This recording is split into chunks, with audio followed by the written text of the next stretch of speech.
नमस्कार दोस्तों, स्वागत है आपका आज अगली नई वीडियो में। आज हम लोग बात करने वाले हैं कोऑर्डिनेट ज्योमेट्री यानी निर्देशांक ज्यामिति की।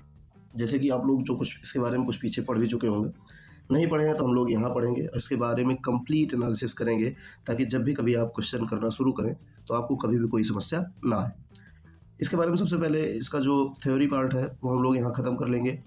जो भी इसमें फार्मूला होंगे, जो भी इसके लॉजिक होंगे, वो सारी चीज़ें हम यहाँ ख़त्म करेंगे। इसके बाद जो न्यूमेरिकल्स होंगे, जो क्वेश्चंस होंगे, उनको हम अगली वीडियो में कवर कर रहे होंगे, नहीं तो एक वीडियो काफ़ी लंबी हो जाएगी। तो आइए टाइम ना वेस्ट करते हुए हम लोग स्टार्ट करते हैं कोऑर्डिनेट ज्योमेट्री। और कोऑर्डिनेट ज्योमेट्री अपने पहले सेशन में देखिए, ये आ गया आपका माइंड मैप कोऑर्डिनेट ज्योमेट्री का। और कोऑर्डिनेट ज्योमेट्री में जैसे आप स्टडी करेंगे, सबसे पहले हम लोग क्या करते हैं, सबसे पहले हम लोग बात करेंगे कार्टेशियन कोऑर्डिनेट सिस्टम की। देखिए कार्टेशियन कोऑर्डिनेट सिस्टम रीन डिस्कार्ड्स जी ने दिया था। रीन डिस्कार्ड्स, उन्हीं के नाम पे इसका नाम कार्टेशियन कोऑर्डिनेट सिस्टम रखा गया है। और उसके बारे में सबसे पहले हम लोग पढ़ेंगे कोऑर्डिनेट्स पॉइंट क्या होते हैं। तो कोऑर्डिनेट पॉइंट्स क्या होते हैं, आप जनरली ऐसे ये एक्स एक्सिस और वाई एक्सिस जहाँ इंटरसेक्ट करेंगे, उसके अलावा जैसे हम लोग जनरली जब डेफिनेशन देते हैं कोऑर्डिनेट ज्योमेट्री की, तो ये कहते हैं कि किसी भी पॉइंट की 2D में यानी 2 डायमेंशन में किसी भी पॉइंट की पोजीशन फाइंड करने के लिए हम लोग क्या यूज़ करते हैं, कार्टेशियन कोऑर्डिनेट सिस्टम फाइंड मतलब यूज़ करते हैं। यहाँ देखिए पॉइंट एक्स वाई है, तो एक्स एक्सिस पे और वाई एक्सिस पे कुछ ना कुछ पॉइंट है, वो यहाँ दिया गया है आपका, इसको बोलते हैं फर्स्ट क्वाड्रेंट, ये आपका सेकंड हो जाएगा।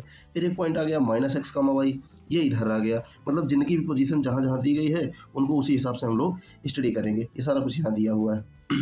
उसके बाद पॉइंट जो लिखे गए हैं उन्होंने क्या लिखा है, पॉइंट कैसे होते हैं आपके, एक्स वाई होते हैं। अब पॉइंट एक्स वाई मतलब क्या हुआ, एक्स एक्सिस के लिए हम लोग एक्स यूज कर लेते हैं और वाई एक्सिस के लिए हम लोग वाई यूज कर लेते हैं। ये तो हो गया इसका एक्स एक्सिस और वाई एक्सिस का। उसके अलावा फिर उसने कहा है क्वाड्रेंट, ये आते हैं हम लोग क्वाड्रेंट पे। तो क्वाड्रेंट कितने होते हैं, 4 होते हैं। जैसे इन्होंने लिखा पॉइंट ऑफ 4 क्वाड्रेंट्स। 4 क्वाड्रेंट मतलब ये आपका फर्स्ट वाला हो गया, फर्स्ट क्वाड्रेंट हो गया, ये आपका सेकंड क्वाड्रेंट हो गया, ये वाला आपका थर्ड क्वाड्रेंट हो गया और ये वाला आपका फोर्थ क्वाड्रेंट हो गया। कुल कितने क्वाड्रेंट होते हैं, कुल आपके होंगे 4 क्वाड्रेंट। ठीक है, कुल कितने क्वाड्रेंट हो जाएंगे, कुल 4 क्वाड्रेंट हो जाएंगे। तो इसको एक मिनट के लिए हटाते हैं यहाँ से। ये देखिए कुल आपको यहाँ पे 4 क्वाड्रेंट्स पढ़ने हैं। ठीक,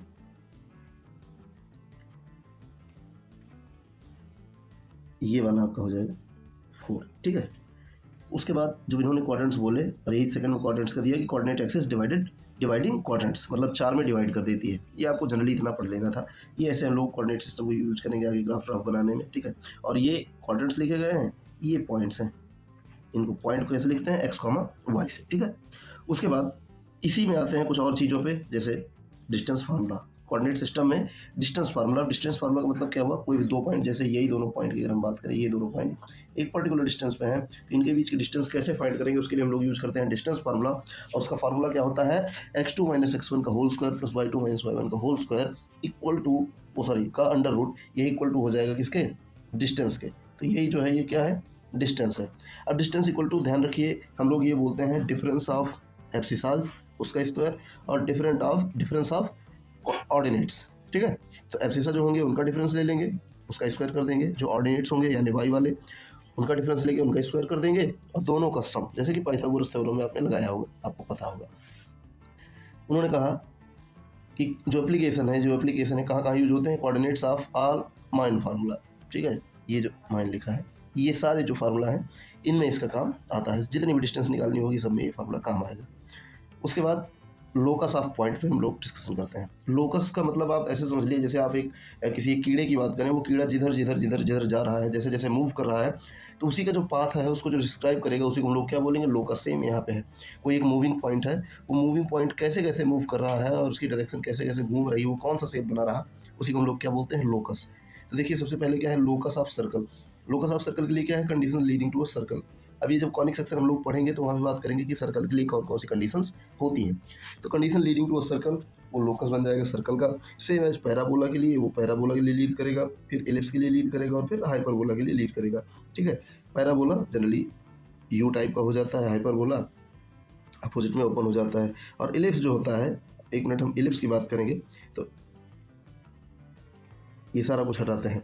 एलिप्स जब भी कभी हम बात करेंगे तो मान लीजिए जैसे हमारा सर्कल होता है, उसी सर्कल का फ्लैट वर्जन जो है, ठीक है, सर्कल का फ्लैट वर्जन ही क्या कहलाता है, एलिप्स कहलाता है। तो ये एलिप्स के लिए भी और हाइपरबोला तो हम लोग बात कर ही चुके हैं, तो ये सारी चीज़ें वहाँ आ जाएंगी। ठीक है,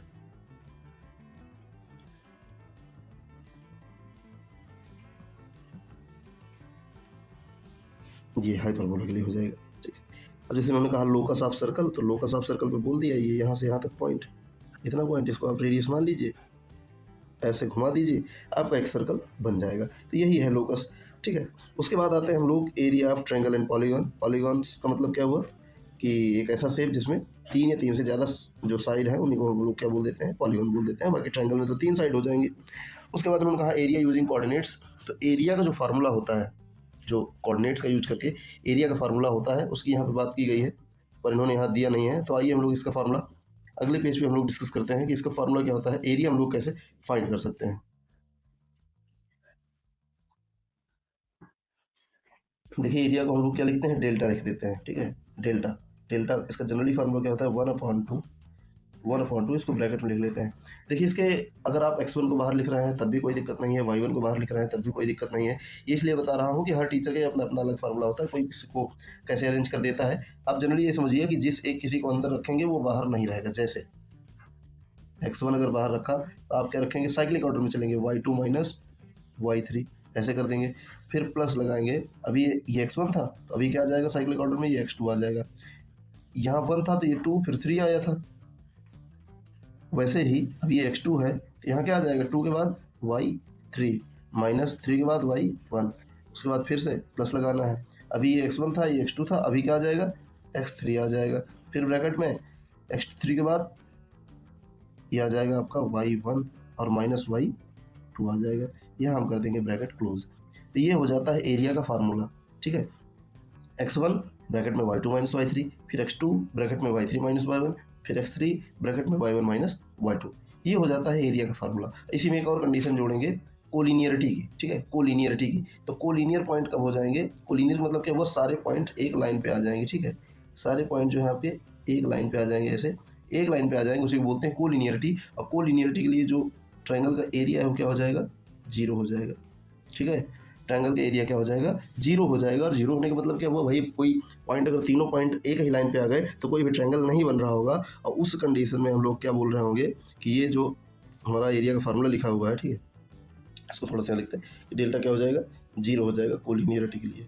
तो उस कंडीशन में ये जो पूरा लिखा हुआ है x1 y2 माइनस y3, ठीक है, प्लस x2 ब्रैकेट में y3 माइनस y1, उसके बाद प्लस x3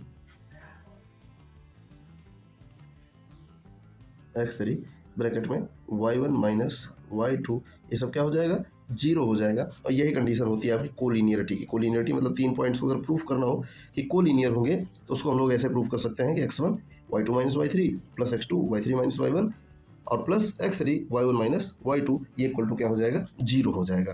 तो ये है हमारा कोलिनियरिटी, ठीक है। अब यहाँ आते हैं फिर से अपने माइंड मैप पे, जो बचा हुआ है। तो एरिया हो गया है, इस पे बात आ गई है। कहा है पॉलीगॉन एरिया कैलकुलेशन कैसे कैलकुलेट करते हैं। मान लीजिए इन्होंने बताया एक स्लोप लाइन बना दी, हमारी जो एक्सिस है ये एक्स और वाई, इन एक्सिस पे ये जो सारी एक्सिस हैं इन्हीं के बीच में ये जो एक ये लाइन बन रही है। अभी मान लीजिए कोई ट्रायंगल बना तो इस ट्रायंगल का एरिया हम लोग कैसे कैलकुलेट करेंगे, और यही सारा अभी हमने आपको अभी फार्मूला इसका बताया, ठीक है। तो ये कोऑर्डिनेट्स अगर दिए गए हैं तो इसका एरिया कैसे कैलकुलेट करेंगे वो हमने फार्मूला पढ़ लिया है, ठीक। उसके बाद आगे बढ़ते हैं स्ट्रेट लाइंस। कोऑर्डिनेट सिस्टम में ही स्ट्रेट लाइंस कैसे पढ़ी जाएंगी उसके बारे में हम लोग यहाँ पे डिस्कशन करने वाले हैं, ठीक है। सबसे पहला स्लोप की बात करेंगे। स्लोप, अब उन्होंने लिखा है स्लोप इंटरसेप्ट, तो स्लोप इंटरसेप्ट इक्वल टू क्या होता है, y equal to m x plus c. अगर आप y एक्सिस पे बात करते हैं, अगर x एक्सिस पे बात करते हैं तो वही क्या हो जाएगा, x माइनस डी। तो आइए यहाँ पे हम बात करते हैं अगर जो स्लोप इंटरसेप्ट फॉर्म है, स्लोप इंटरसेप्ट फॉर्म,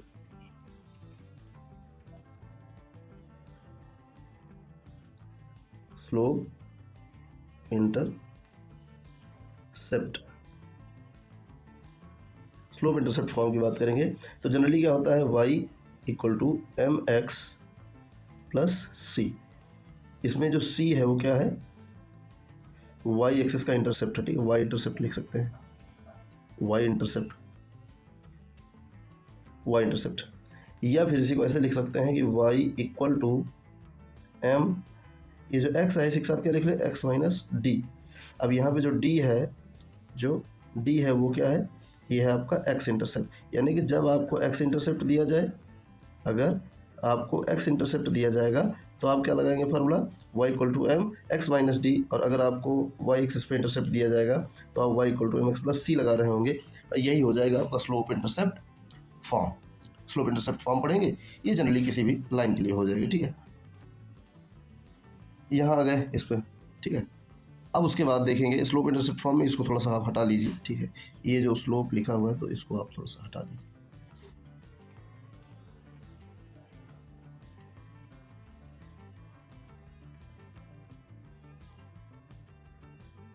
ये जो है पूरा, इसको आप काट दीजिए। अगले पे आते हैं, स्टैंडर्ड फॉर्म जो होती है स्ट्रेट लाइन की, वो क्या होती है, a x plus b y equal to c. तो a x plus b y equal to c, ये होती है स्टैंडर्ड फॉर्म। स्टैंडर्ड फॉर्म में जो हम ए बी यानी एक्स और वाई तो आप जानते ही हैं सब, और सी आपका एक कॉन्स्टेंट हो जाता है। फिर आगे लिखा है पॉइंट स्लोप फॉर्म, तो पॉइंट स्लोप फॉर्म। आगे लिखा है 2 पॉइंट फॉर्म, फिर आगे लिखा है इंटरसेप्ट यानी कि जनरल फॉर्म। तो आइए हम लोग एक एक के बारे में आगे डिस्कशन कर लेते हैं। सारा क्या है ये, इस इसका माजरा क्या है। 1 पॉइंट फॉर्म, ठीक है, 1 point form, 1 point form. 1 point form पे जब हम बात करेंगे तो 1 पॉइंट फॉर्म का मतलब क्या हुआ, एक पॉइंट दिया होगा। अब 1 पॉइंट को ही बोलते हैं 1 पॉइंट स्लोप फॉर्म। क्या बोल देते हैं इसी को, ऐसे जनरली अगर हम ना लिखना चाहें इसको तो ऐसे लिख सकते हैं 1 पॉइंट स्लोप फॉर्म, ठीक है, 1 पॉइंट स्लोप। अब 1 पॉइंट स्लोप का मतलब क्या हुआ कि एक पॉइंट दिया होगा और एक स्लोप दी गई होगी। स्लोप जिसको हम लोग एम से लिखते हैं, इसका फार्मूला क्या हो जाएगा, y माइनस y1 मतलब पॉइंट है, equal to m x minus x1, ठीक है, x माइनस x1। जहाँ पे जो पॉइंट है, जिस पॉइंट से जा रहा है वो पॉइंट क्या है, x1 कामा y1, और स्लोप क्या है, स्लोप है आपकी m, ठीक है, स्लोप आपकी m है। इसी में अभी 1 पॉइंट फॉर्म हो गया। अब आते हैं हम लोग 2 पॉइंट फॉर्म पे। 2 पॉइंट फॉर्म में क्या हो जाएगा, 2 पॉइंट फॉर्म मतलब 2 पॉइंट दिए गए हो, मतलब यहाँ पे स्लोप का काम नहीं है, तो स्लोप की जगह पे हम लोग क्या करेंगे, वही 2 पॉइंट का फार्मूला रख देंगे। मतलब स्लोप का जो फार्मूला है इसको हम लोग क्या लिखेंगे, 2 पॉइंट फॉर्म, 2 पॉइंट फॉर्म।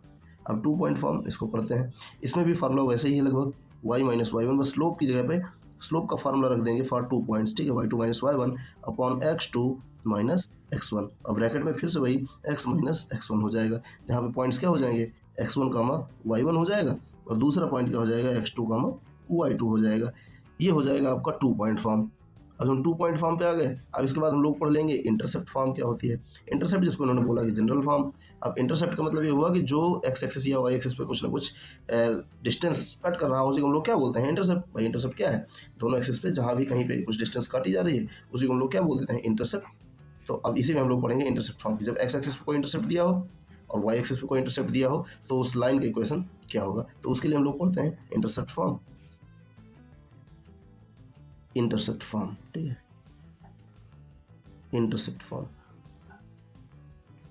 ठीक है। इंटरसेप्ट फॉर्म क्या होती है, एक्स अपॉन ए हो जाती है प्लस वाई अपॉन बी हो जाती है इक्वल टू 1। ये आपकी हो जाती है इंटरसेप्ट फॉर्म, जहाँ पे एक्स एक्सिस पे इंटरसेप्ट क्या है, वो a कॉमा 0 हो जाते हैं, और जो वाई एक्सिस पे वो क्या हो जाते हैं, वो 0 कॉमा b हो जाते हैं। ये आपका इंटरसेप्ट फॉर्म आ जाता है, ठीक है। अब इसके लिए अब हम आते हैं फिर अपने पिछले वाले पेज पे, यहाँ पे इस पे आए और फिर हमारा स्ट्रेट लाइन का तो काम खत्म हो गया। अब आते हैं मिड पॉइंट फार्मूला, मतलब कोई 2 पॉइंट दिए गए हैं, उनके बीच का मिड पॉइंट निकालना है। जैसे यहाँ पे इन्हीं की बात कर लेते हैं, ये दोनों पॉइंट है, यहाँ पे इसका जो मिड पॉइंट होगा उसका फार्मूला कैसे निकालेंगे। तो देखिए ये बड़ा सिंपल सा फार्मूला है, ठीक है। कोई एक लाइन दी गई होगी तो x1 plus x2/2 y1 plus y2/2, यानी कि अगर जो एब्सिसा है यानी एक्स एक्सिस और जो ऑर्डिनेट है यानी वाई एक्सिस, दोनों की डिस्टेंसेस का एवरेज ले लेंगे, मतलब दोनों के पॉइंट्स का, उसी को क्या बोलेंगे, मिड पॉइंट बोलेंगे, ठीक है। तो x1 plus x2/2 y1 plus y2/2, तो ये आपके लिए जनरल है, मतलब इसमें कुछ इतना टफ नहीं है, ठीक है।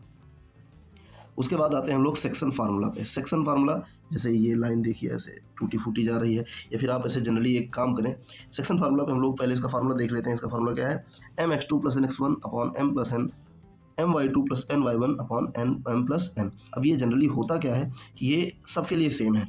सबके लिए सेम मतलब जो आपकी एक लाइन है, इसको हमने बोल दिया a और b, इसको किसी एक पॉइंट p पे, कोई एक पॉइंट होगा p, वो पॉइंट जो है इसको m रेशियो n के रेशियो में डिवाइड कर रहा होगा, ठीक है, m रेशियो n के रेशियो में इसको डिवाइड कर रहा होगा। तो ये जो p पॉइंट है, मान लीजिए अगर हम बोलेंगे इस p पॉइंट के कोऑर्डिनेट्स, इस p पॉइंट्स के कोऑर्डिनेट्स क्या हैं, x, y है। ये जो p है, अगर इसके कोऑर्डिनेट्स x, y हैं, और जो बी है इसके x2 y2 हैं कोऑर्डिनेट्स, ए के x1 y1 है।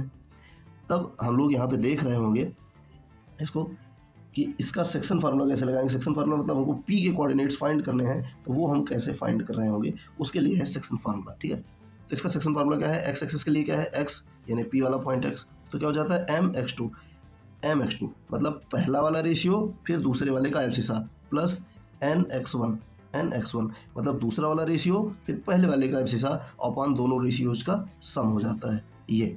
वैसे ही y के लिए क्या हो जाता है जनरली सेम, ठीक है, my2 मतलब पहला रेशियो और दूसरे का ऑर्डिनेट प्लस ny1 मतलब दूसरा रेशियो और पहले वाले का ऑर्डिनेट अपॉन नीचे सेम वही रहेगा m+n मतलब दोनों रेशियोज का सम।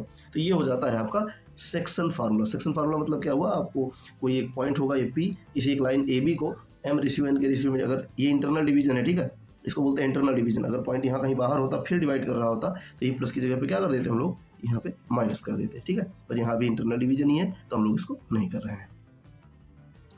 आगे आते हैं सेक्शन फार्मूला पे। देखिए ये सेक्शन ये यहाँ पे इन्होंने बताया हुआ भी है, ठीक है, ये m और n तो रेशियो इनके बटे हुए हैं। एप्लीकेशंस कहाँ कहाँ है इसके, find coordinates of point dividing n m internally. ये ध्यान रखिएगा कि ये इंटरनली डिवीजन है। इंटरनली डिवीजन मैं आपको बता चुका हूँ। इंटरनल डिवीजन का मतलब ये हो जाता है जनरली कि ये ऐसे लाइन है और पॉइंट यहाँ कहीं डिवाइड करने वाला है। एक्सटर्नल डिवीजन का मतलब क्या हुआ, ये लाइन है और पॉइंट यहाँ पे हो जाता है, तो यहाँ से इसकी डिस्टेंस लेंगे फिर यहाँ से इसकी डिस्टेंस जनरली इतने के लिए, ठीक है, तो हमारा पॉइंट बाहर हो सकता है। तो ये हो गया इंटरनल डिवीजन और एक्सटर्नल डिवीजन।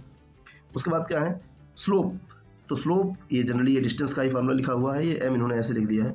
तो हमने अभी आपको बताया था कि ये स्लोप का फार्मूला क्या होता है जनरली, ठीक है, ये जो है इसको आप हटाएंगे और स्लोप का फार्मूला हम आपको बताए थे जो कि y2 माइनस y1 और x2 माइनस x1। तो जो m है m, ये इसका फार्मूला क्या हो जाता है y2 minus y2 minus y1 upon x2 minus x1, ठीक है, ये है आपकी स्लोप, जहाँ पे पॉइंट्स क्या क्या है x1 y1 और x2 y2, ठीक है। इन पॉइंट्स से इसकी स्लोप आप फाइंड कर सकते हैं। तो उम्मीद करते हैं कि आपको वीडियो पसंद आई होगी। इसमें जितना था सारा हमने इसका, अरे वाह अभी तो कॉनिक सेक्शन बच गया है, रुकिए कॉनिक सेक्शन पे बात कर लेते हैं। तो कॉनिक सेक्शन सर्कल है आपका, पैराबोला, एलिप्स, हाइपरबोला, ये सारा कॉनिक सेक्शन हम लोग एक अलग वीडियो में कवर कर रहे होंगे, ठीक है, तो इसकी बात हम लोग वहीं करेंगे। तो चलिए अपना प्यार बनाए रखिए, मिलते हैं अगली वीडियो में, तब तक के लिए टाटा बाय बाय, जय हिंद। और नए टॉपिक के लिए आप कमेंट में बताइए आपको कौन सा नया टॉपिक चाहिए, हम उस पर वीडियो बनाएंगे। मिलते हैं अगली वीडियो में, ध्यान रखिए अपना और वीडियो का भी। Bye bye.